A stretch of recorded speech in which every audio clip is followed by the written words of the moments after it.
Kisah Raja Zulkarnain membangun tembok penghalang Ya'juj dan Ma'juj. Al-Quran mengabadikan kisah istimewa tentang seorang raja yang saleh bernama Zulkarnain.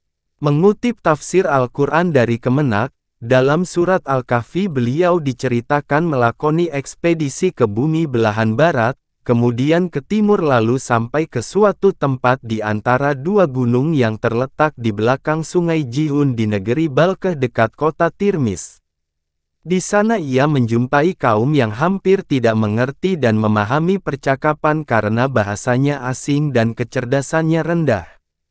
Mereka meminta Raja Zulkarnain untuk membantu menghindarkan diri dari Ya'juj dan Ma'juj.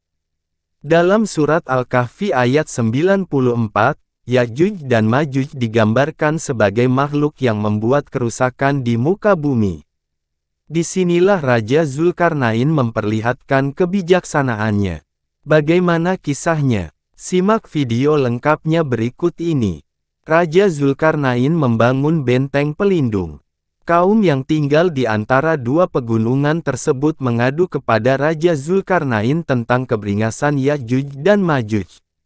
Mereka berkata, "Wahai Zulkarnain, sungguh, Ya'juj dan Ma'juj itu makhluk yang berbuat kerusakan di bumi, maka bolehkah kami membayarmu imbalan agar engkau membuatkan dinding penghalang antara kami dan mereka?" Quran Surat Al-Kahfi ayat 94. Mendengar permohonan kaum yang terancam tersebut, hati Raja Zulkarnain tergerak untuk membantu mereka. Sebagai orang yang bijaksana, ia tidak mengharap imbalan apapun. Ia hanya meminta warga setempat untuk sama-sama membantunya. Mengutip M. Quraish Shihab dalam tafsir Al-Misbah, Raja Zulkarnain berkata, "Apa yang telah dikuasakan kepadaku oleh Tuhanku seperti kekuasaan dan kekayaan yang kamu lihat dan tidak lihat, lebih baik daripada yang kamu tawarkan itu. Karena itu tidak perlu memberi aku sesuatu sebagai imbalan atau upeti. Aku hanya mengharapkan partisipasi kamu, maka bantulah aku dengan kekuatan tenaga dan alat-alat, agar aku membuatkan di antara kamu dan mereka sebuah dinding yang kokoh dan berlapis-lapis sehingga menjadi penghalang bagi siapapun yang menyerang kamu." Dalam surat Al-Kahfi ayat 96, pada akhirnya Zulkarnain berhasil membangun tembok kokoh yang terbuat dari besi dan tembaga. Ya'juj dan Ma'juj tidak mampu mendakinya karena sangat tinggi dan mereka juga tidak dapat melubanginya karena sangat kokoh. Kisah ini merupakan bukti kesalihan Zulkarnain.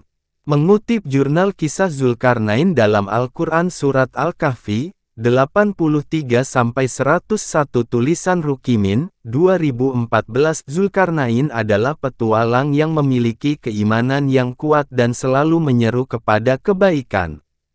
Ia adalah seseorang yang dirahmati dengan kecerdasan pengetahuan dan teknologi, namun hal tersebut tidak membuatnya congkak. Ia malah menolong kaum yang tertindas dengan ikhlas dan penuh kebijaksanaan.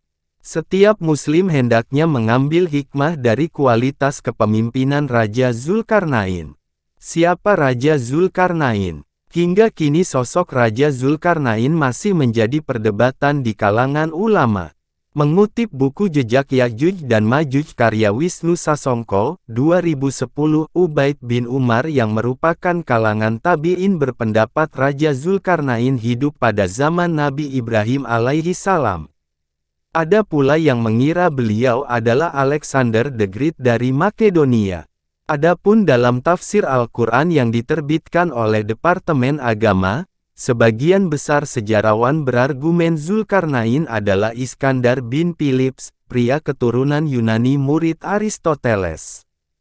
Ia hidup sekitar tahun 330 sebelum Masehi. Zulkarnain berasal dari kota Makedonia, pernah memerangi Persia, dan menguasai kerajaan Darius.